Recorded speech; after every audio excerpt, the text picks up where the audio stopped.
Assalamualaikum warahmatullahi wabarakatuh. Sebelumnya perkenalkan, nama saya Miftahri Syafi'i dengan NIM G0025091 dari kelompok A10. Saya di sini akan menjelaskan laporan 1.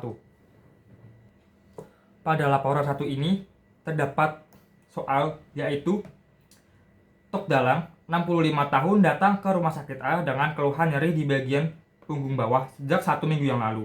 Dokter mengatakan bahwa terdapat gangguan struktur pada tulang belakang Tok Dalang. Jelaskan struktur anatomi vertebrae meliputi osa, ligamenta, dan artikulasio. Pertama-tama ada kolumna vertebralis.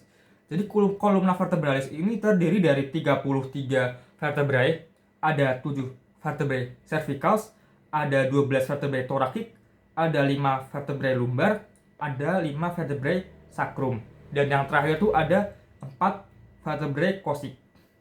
Nah, 4 vertebrae coccyx ini akan dilebur menjadi satu, menjadi os coccygeus. Kemudian, struktur kolumna vertebralis ini bersifat fleksibel. Kenapa sih dapat bersifat fleksibel? Karena kolumna vertebralis ini terdiri dari bersegmen-segmen dan tersusun dari vertebrae, sendi-sendi, dan bantalan fibrokartilagu yang disebut dengan discus intervertebralis. Nah, discus intervertebralis ini akan membentuk kira-kira 1/4 panjang kolumna vertebralis. Kemudian selanjutnya, di sini terdapat korpus vertebrae. Korpus ini merupakan bagian penumpang berat badan dari vertebrae dan dihubungkan dengan korpus vertebrae yang berdekatan dengan discus intervertebratalis dan beberapa ligamen. Ukuran korpus vertebrae ini juga semakin besar ke arah inferior dan semakin berkembangnya berat badan yang akan ditumpang. Kemudian ada arcus vertebrae. Nah, arcus vertebrae ini akan membentuk bagian lateral dan bagian posterior foramen vertebrale. Arcus ini memiliki 7 prosesus, yaitu 1 prosesus spinosus, 2 prosesus transversus, dan 4 prosesus articularis. Spinosus, ada appendiditis, dan ada foramen vertebrale. Selanjutnya ada vertebrae thoracicae. Di sini berada pada bagian dada. Di sini terdapat prosesus articularis superior, ada prosesus mammillaris, ada prosesus accessorius. Kemudian selanjutnya ada vertebrae lumbals.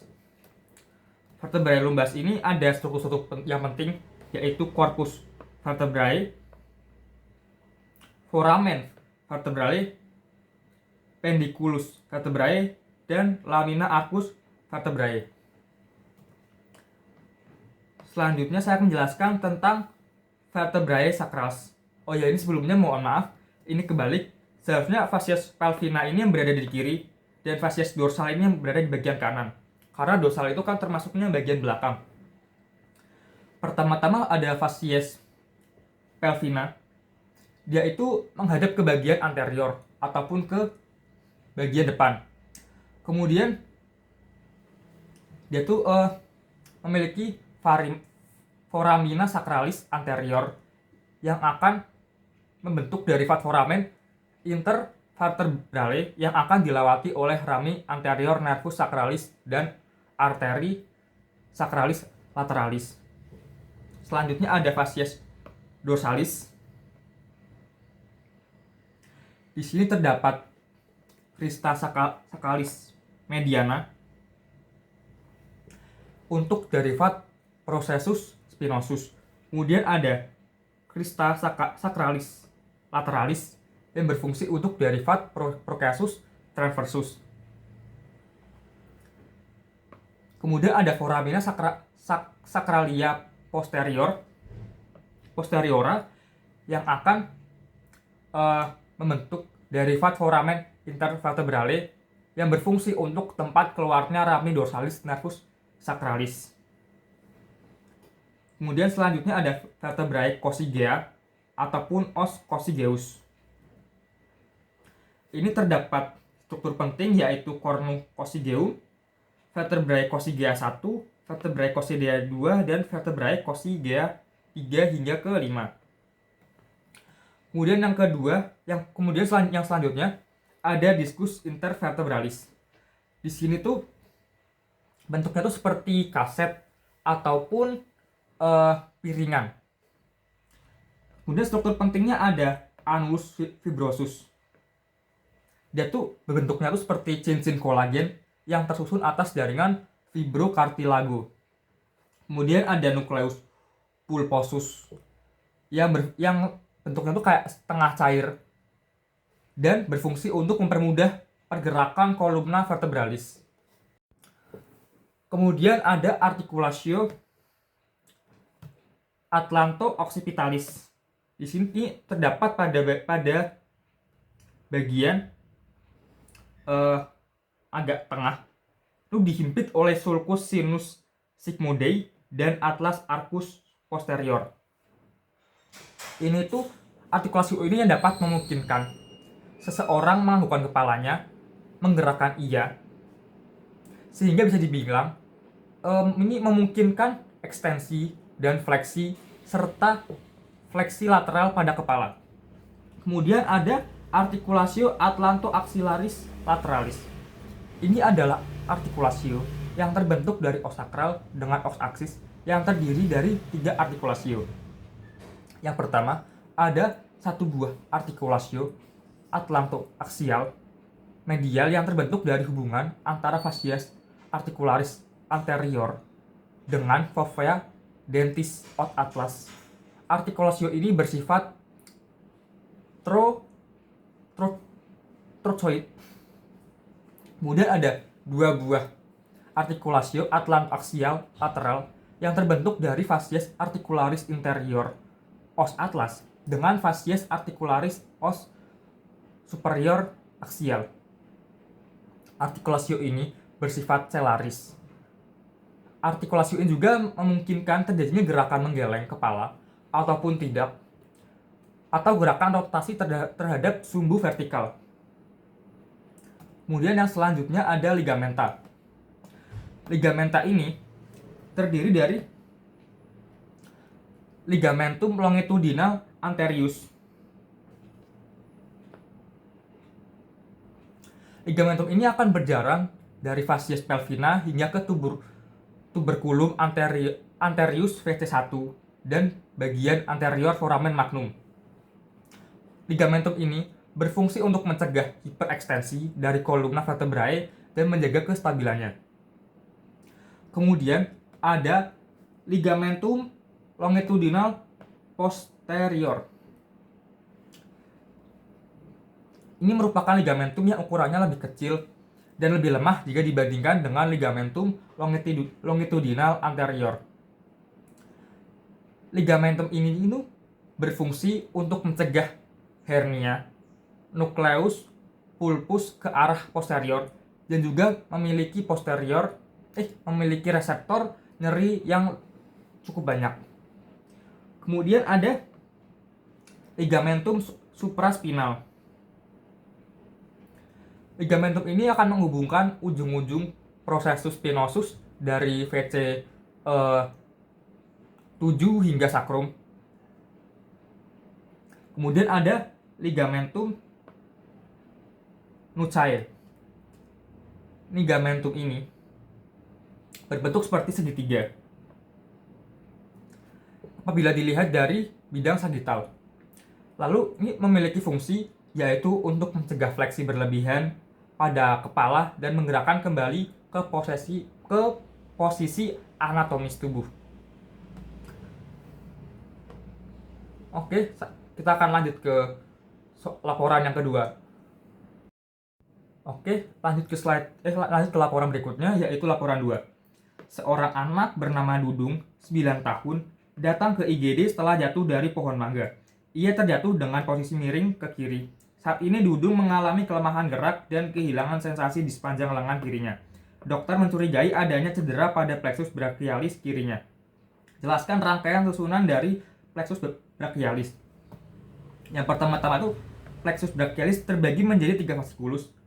yaitu fasciculus lateralis, ada nervus thoracalis lateralis, ada nervus musculocutaneus, ada nervus medianus ataupun radix lateral. Kemudian ada fasciculus medialis, ada nervus thoracalis medialis, ada nervus cutaneus brachymedialis, nervus cutaneus antebrachymedialis, nervus ulnaris, ada nervus medianus atau radix medial. Kemudian yang terakhir ada fasciculus posterior. Di sini terdapat nervus subscapularis inferior, nervus subscapularis superior, nervus radialis, nervus axillaris, dan nervus thoraco-dorsalis. Oke, yang selanjutnya, plexus brachialis ini terdiri dari 5 roots, yaitu C5 hingga T1. Nah, nervus plexus ini akan membentuk pertemuan yang dinamakan dengan trunkus. Nah, plexus brachialis sendiri itu akan membentuk 3 trunkus, dan masing-masing trunkusnya itu mempunyai percabangannya sendiri-sendiri. Nama cabangnya ini adalah divisi. Nah, divisi ini dibagi menjadi anterior dan posterior. Yang pertama-tama itu ada divisi trunkus superior. Itu ada anterior pada bagian atas dan posterior pada bagian bawah. Kemudian ada juga trunkus media, ada divisi anterior dan divisi posterior.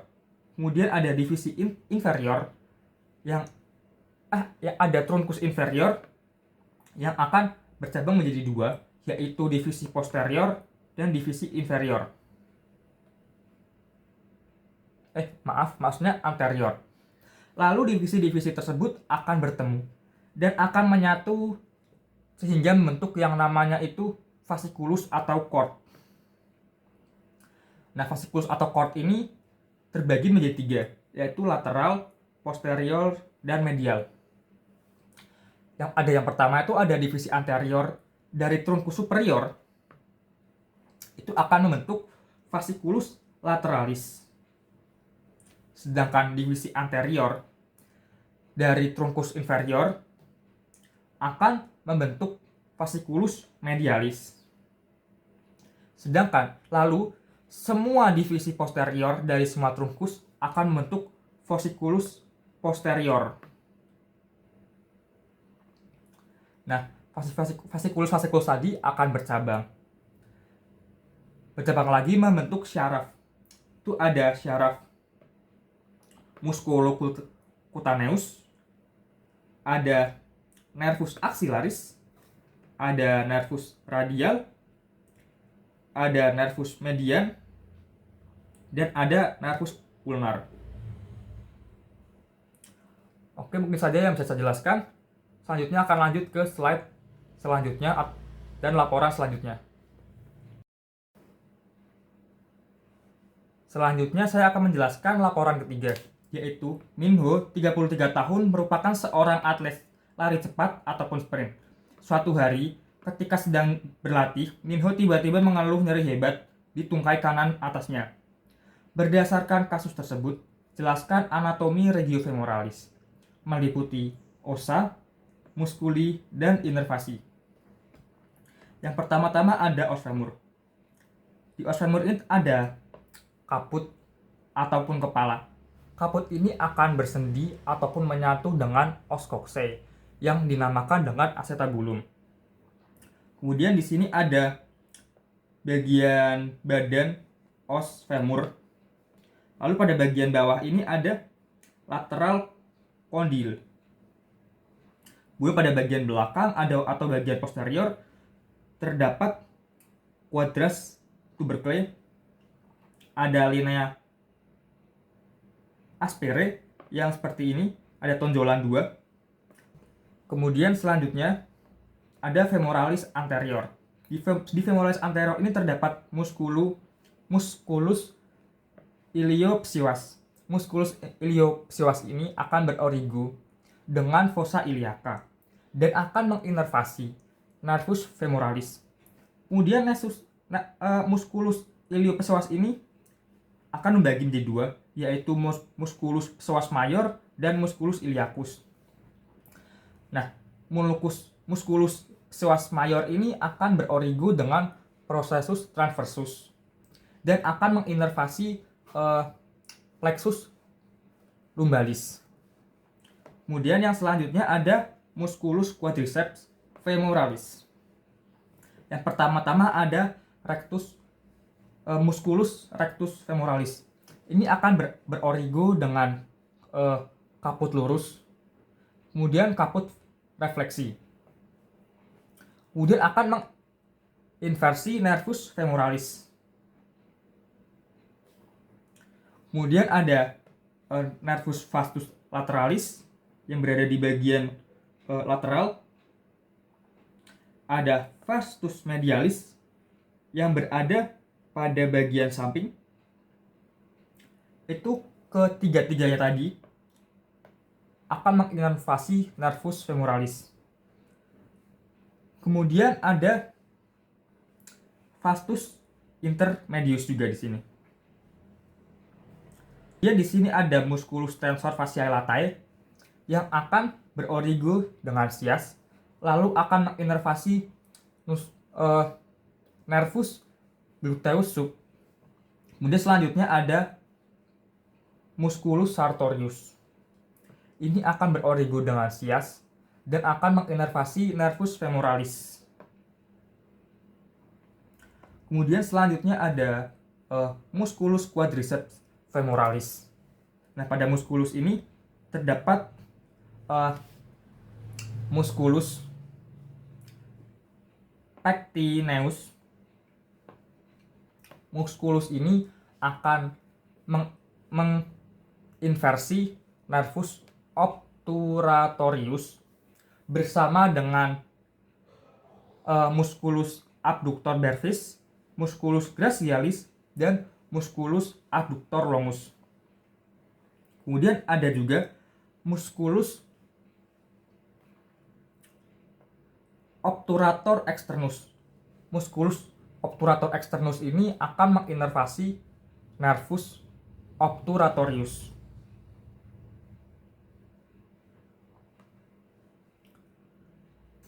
Kemudian selanjutnya ada regio femoralis posterior. Pada regio ini terdapat musculus femoralis biceps dan semimembranosus. Nah, ada juga semitendinosus. Pertama-tama saya akan bahas tentang